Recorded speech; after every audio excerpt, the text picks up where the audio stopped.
नमस्कार, आप देख रहे हैं बिहार उज्जवल न्यूज। मैं चेतन थिरानी। आइए देखते हैं आज की ताजा खबरें। वक्फ बोर्ड का अगर हिंदी शब्दावली में रूपांतरण कर दिया जाए तो ये बुजुर्गों और पुरखों के द्वारा दान की हुई ज़मीनें हैं और दान की हुई ज़मीनों पर, हमारे पुरखों के दान की हुई ज़मीनों पे बहुत सारी चीज़ें स्थापित हैं, बहुत सारी चीज़ें। और उन दान की हुई ज़मीनों की उपयोगिता जो पीढ़ी दर पीढ़ी होती है वो करती है। दान करने वाला यह लिख देता है कि हमारे दान की हुई प्रॉपर्टीज़ का आपके कहाँ कहाँ इस्तेमाल करेंगे।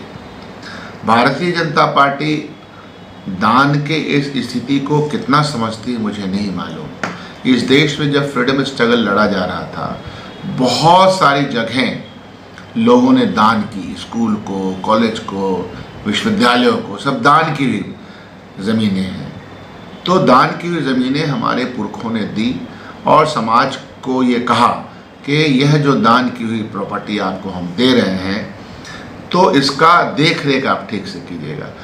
तो ये दान बोर्ड जो है, ये दान बोर्ड जिसको वक्फ बोर्ड कहते हैं, ये दान बोर्ड में से दिक्कत क्या है? दिक्कत यह है कि इस बोर्ड की ज़मीनों का इस्तेमाल करके जो अधिकार है माइनॉरिटी को प्राप्त, कहीं पर स्कूल खोल लेता है, कहीं पर कॉलेज खोल लेता है, कहीं पर उसके जो पुराने दुकानें हैं, मकानें हैं, उनसे कुछ भाड़ा आ जाता है, फिर उस पैसे से गरीब बच्चों का इलाज हो जाता है, उनके फ़ीस दे दी जाती है, स्कूल में दाखिला करवा दिया जाता है।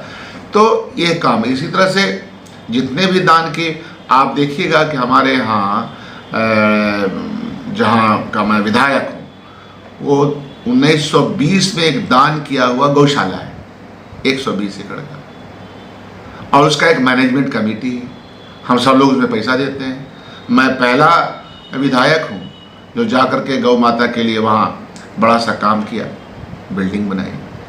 तो दान की हुई चीज़ों को भारतीय जनता पार्टी एन के प्रकार हासिल कर लेना चाहती है और एक सेंटिमेंटलाइज करना चाहती है। जैसे ही मैंने दान कहा तो भाषा बदल जाएगी, वक्फ भाषा बदल जाएगी, क्योंकि दिमाग में तो गोबर भरा हुआ है ना, दिमाग में अकल तो परवान चढ़ता नहीं है।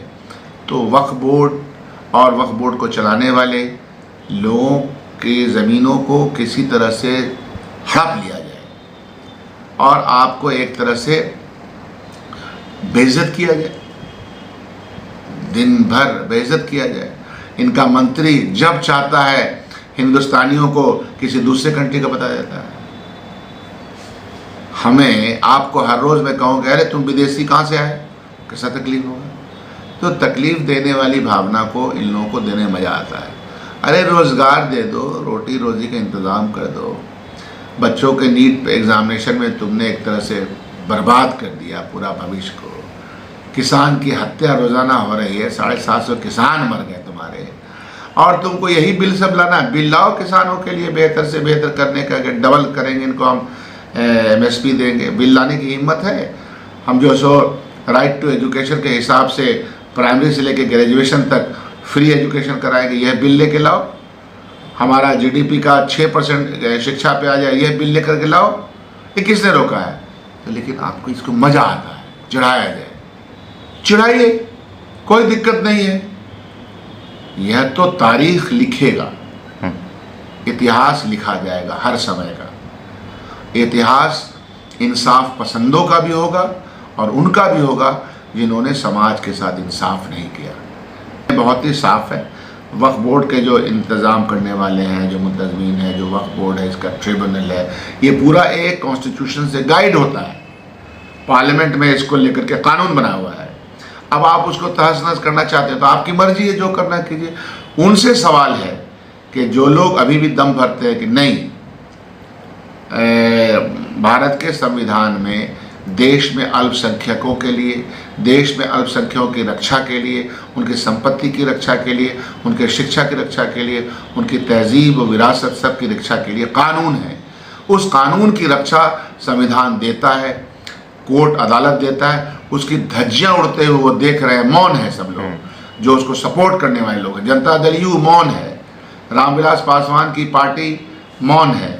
ये तो वो नाम थे जो दम भरा करते थे। हम पार्टी, तो हम पार्टी का है, सेकुलर पार्टी बोलती, वो सब मौन है इस मामले में। तो मौन रहे, मौन रह करके हक की हार कभी नहीं होगी, हक जीतेगा। विपक्ष जाहिर सी बात है, क्यों नहीं करेगा? जो गलत हो रहा है उसका विरोध करेगा। अरे आज आपने वक्फ पे हाथ लगाया, कल आप जितने भी ट्रस्ट के पास एक से एक ज़मीनें हैं, लोग उससे काम करते हैं। ये सारा जो ट्रस्ट है, वैष्णो देवी ट्रस्ट है, वहाँ बालाजी ट्रस्ट है, सारे ट्रस्ट है, सारी बहुत बहुत ज़मीनें हैं, उसका काम होता है। उससे बहुत सारे हॉस्पिटल हैं, काम किए जाते हैं। वक्फ की प्रॉपर्टी पे बहुत सारे स्कूल्स हैं। गवर्नमेंट, हिंदुस्तान की गवर्नमेंट, देश की गवर्नमेंट, इस राज्य की गवर्नमेंट वक्फ की ज़मीनों पे स्कूल बना रही है। तो क्या होगा? इसलिए देखने वाली बात है किस तरह से ये बिल लाते हैं। लेकिन भारतीय जनता पार्टी की मंशा साफ है कि हमको कोई ना कोई झंझट, डिबेट ऐसा करना है कि जो रियल डिबेट है उसको भुला दिया जाए। ऐसे ही तमाम खबरों के लिए आप सभी बने रहिए हमारे साथ और देखते रहिए बिहार उज्जवल न्यूज। अब तक हमारे YouTube चैनल को सब्सक्राइब नहीं किया है तो जल्दी से सब्सक्राइब कर लीजिए। फेसबुक पेज को भी फॉलो कीजिए। वीडियो पसंद आए तो खूब लाइक कीजिए, शेयर कीजिए, कमेंट कीजिए। वीडियो देखने के लिए आप सभी का धन्यवाद।